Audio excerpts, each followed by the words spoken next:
welcome on back to Writing Glimmers and Sitting Down with Soul Writer. We are wrapping up the Side Quest book tour. I've learned so much about myself in the last 6 months?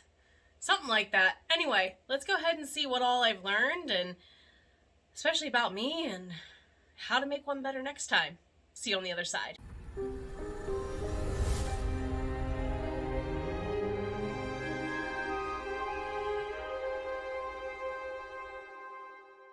Welcome on back to the Writing Glimmers edition of Sitting Down with Soul Writer. We are near the end of November's writing challenge for the year 2025.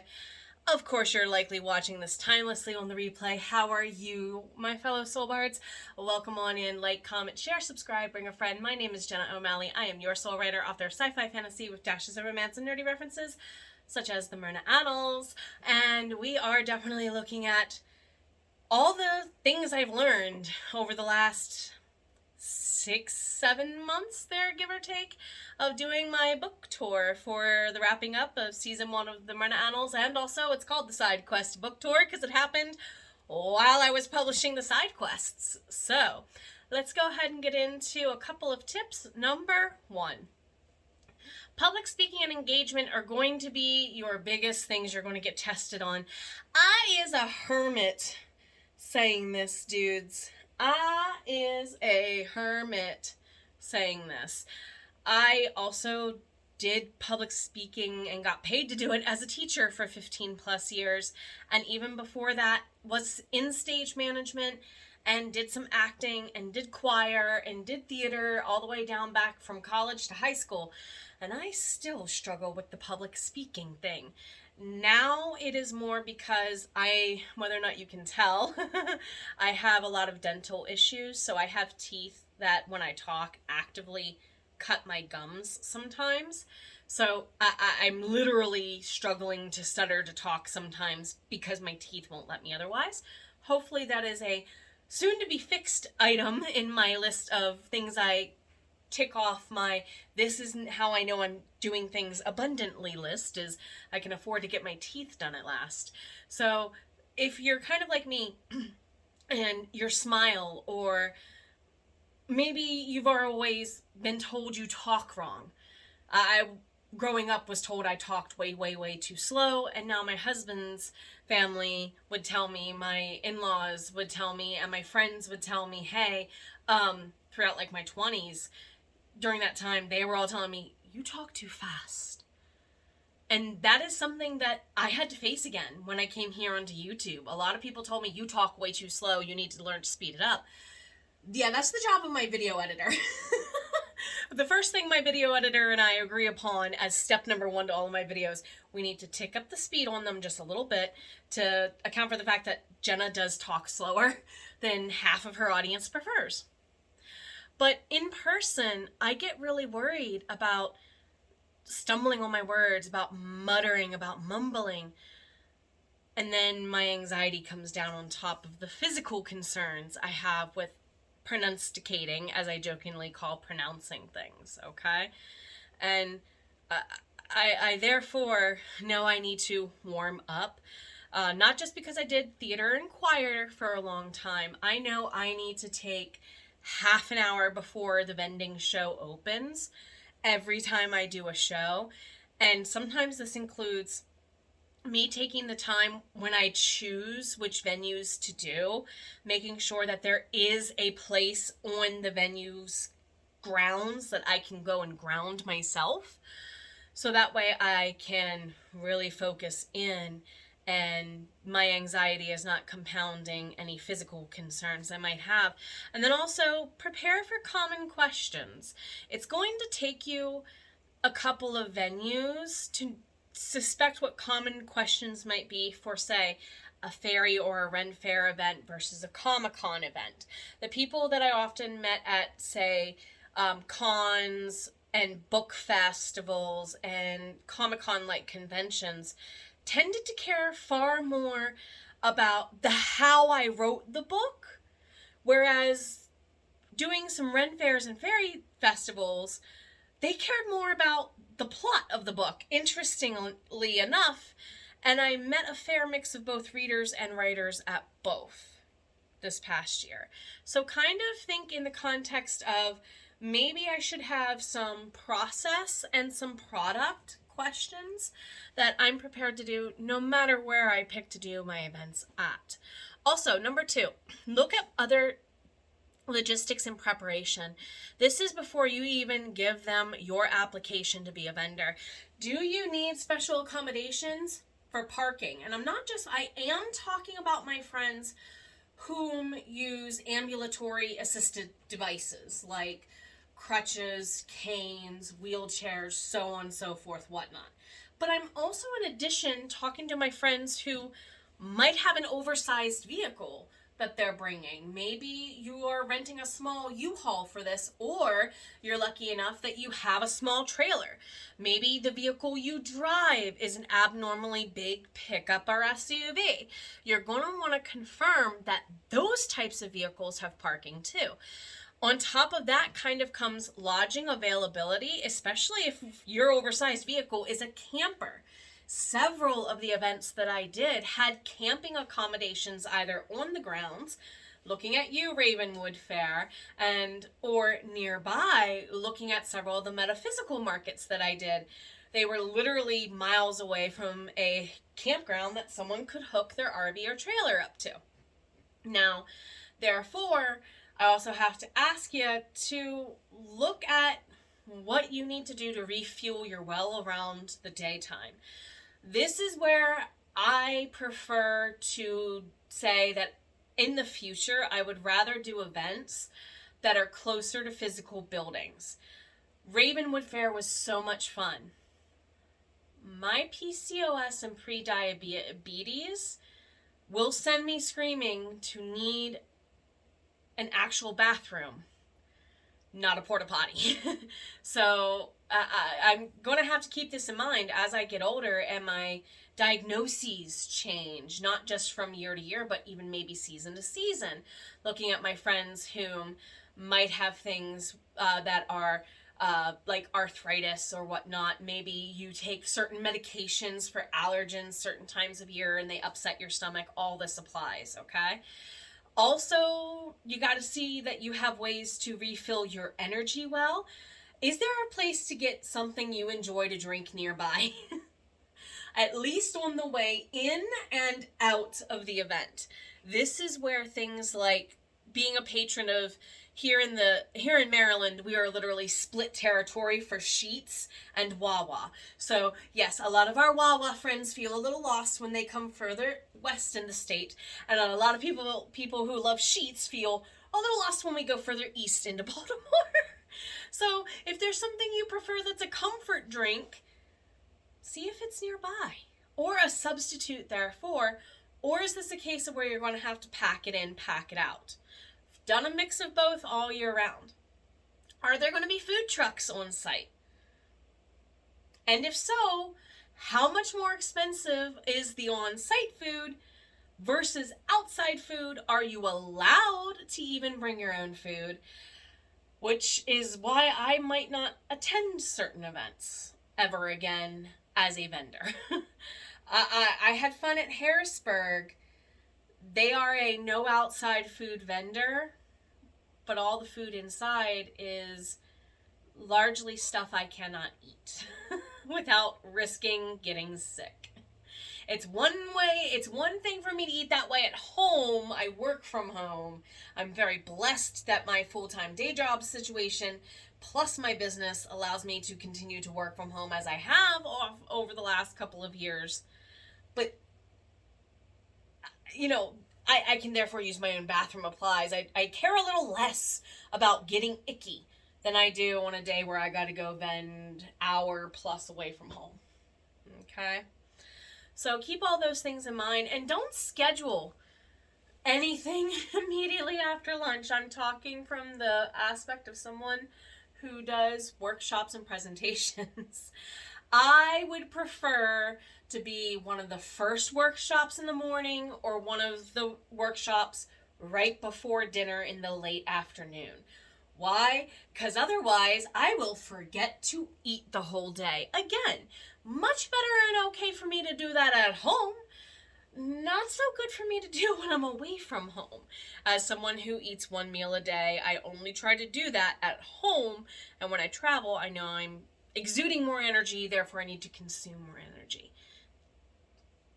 Number 3, don't let your mindset and your expectations beat the crud out of you. Oh boy, this is the part of me that got the most tested this year. As someone who went from being an introvert in 2020 to being halfway between introvert and hermit, to now I, until recently, was a full-blown hermit, I had to test a lot of mindsets. I got used... part of the reason why I did the book tour was a suggestion on behalf of a business coach who I admire greatly, like a bigger brother, and a therapist I've been seeing. They both said, you know, you're on your 10th book by the end of the year. You've completed a full season. Maybe it's time to get you out by doing some business-related things, giving you something common to talk to people about that you are super nerdy about.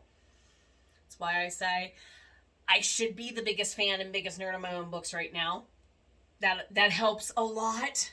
That helps a lot when doing these conversations in person. But also, I've learned along the way, especially this year, not to stress out about attendance. And I will admit, there were several events this year where I didn't even make my booth rent. No, I will not be returning to those events anytime soon. Some of them, it was their last year because welcome to America in 2005. Or 2025. I don't think I need to say more. Good Lord. If it were 2025's economy and I'm making what I'm making, I might be okay. That's the sad part, though. I would have to survive 2008, and I don't want to go back to college again because of a recession or a drop off. If you're wondering, part of the reason why I went back to college in 2008, there were no jobs in 2008. So, yeah, 2025 definitely has shown up, and it's a snake year. 2025 adds up to a 9. Really, truly exfoliate and shed your skin. Oh, rebirthing, just like writing a book, and just like giving birth, is a bloody business, Matt Schaefer. You said it right, bro. And therefore, my mindset had to be reprogrammed this year. There were, and some of you can attest, because you were support to me in the last month or so, where I was literally questioning, am I just, insert explicative of choice here?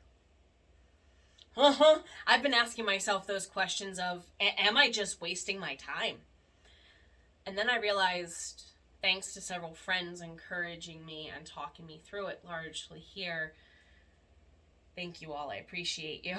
That branch was wobbly. Anyway, thank you for talking me off of it. The mindset had to go through a complete reinstall. We're not talking like I downloaded a patch and smoothed things over with a Band-Aid. Oh, no. We had to uninstall eject system, update the operating system, and reinstall. We had to go that far. My inner BIOS needed it. Yes, I know I'm being a little nerdy, but therefore it led me to accept things like, you know what, the attendance is going to be what the attendance is going to be.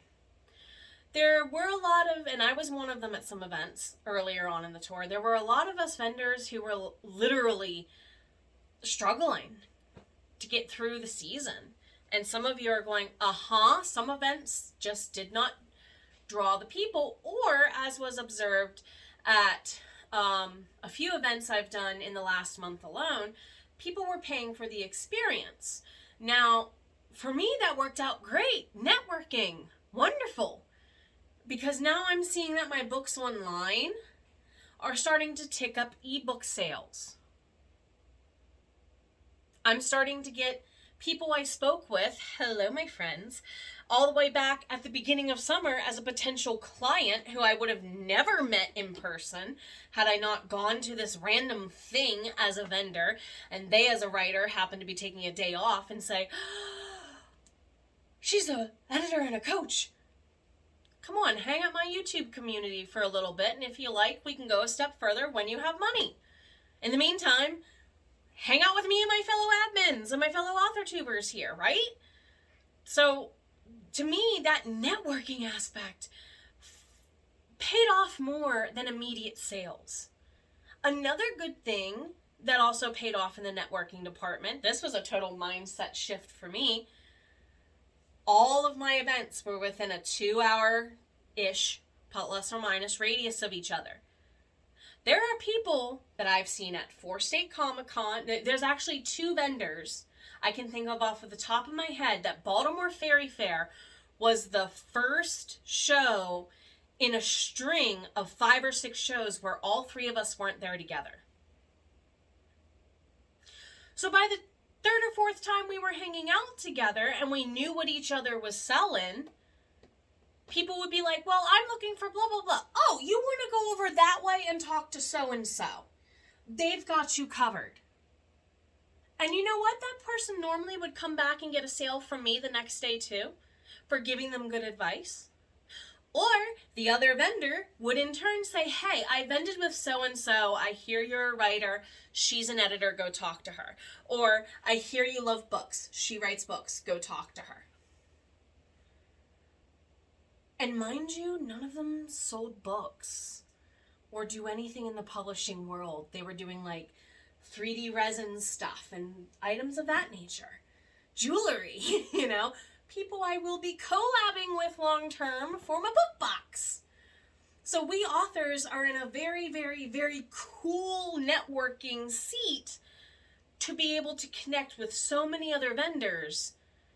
And in my opinion, that's a bonus to my booth fee that I don't need to make a hard instant sale on, because I might make more than a $15 sale long term by making that networking connection. A lot of people kept asking me, how are you finding out about all these events? Somebody at 4-State told me to go to this one, and then I went to that one, and someone said, you need to go to these 3, and somebody at those 3 each gave me 2 or 3 to try. Oh, look, a tree is growing. That's all it took. And in my opinion, yeah, I could have paid the visitor fee to have those conversations, but you get, when you spend 3-4 events or even a 3 or 4 day long event around some vendors, you start building connections that last you if you nurture them long term. And that mindset shift of looking at my booth fee as having a short-term payoff immediately right there for in-person sales, and some sort of overarching long-term payoff that I have no control of when I get to cash in on it, that made all of the I didn't make my booth rent days worth it. Because now, as I said, some of those items are coming full circle. Number 4, finally. Relationships, therefore, and community building are your ultimate goal. I've had to learn to ask for so much help from other people over the last couple of weeks to months, but ultimately, this is the person I had to build a relationship with the most. On the busy days, when there's so many people going by that I'm literally going, OMG, am I going to have enough time to order more books in time for my next event for it to get here, because I didn't anticipate overselling on my stock today, all the way to, okay, it's day 3, and I haven't made a single sale, nor booked a single client. I had to accept that both were allowed to exist. And I had to learn that in both instances, I needed to be grounded, realistic, and as a couple of you did remind me over the last month, don't take it as a personal attack. Now, it wasn't so much as some of us take it as a personal attack, so much as some of us are conditioned to look for ammo to harm ourselves with so other people don't have the chance to do it first. Unprogramming that takes time and practice, and I got a lot of that this summer. And I'm very grateful to the people in my community who gave me feedback, support, and cheered me on while I deal with that freshly installed information and put it into practice. So, what does your ideal reader event look like? Grab a piece of paper, grab a blank document, start writing. What do you see while you're setting up your booth? What does your booth look like? What are your neighbors like? Is it indoor? Is it outdoor? Are there food trucks? Is it themed? Spend a sprint journaling. You'll be surprised. It'll happen sooner than you think. Above all, leave some hearts because you matter. Take care of yourself. You've always been worth it. And now more than ever, you're going to prove it to the world. So is your voice.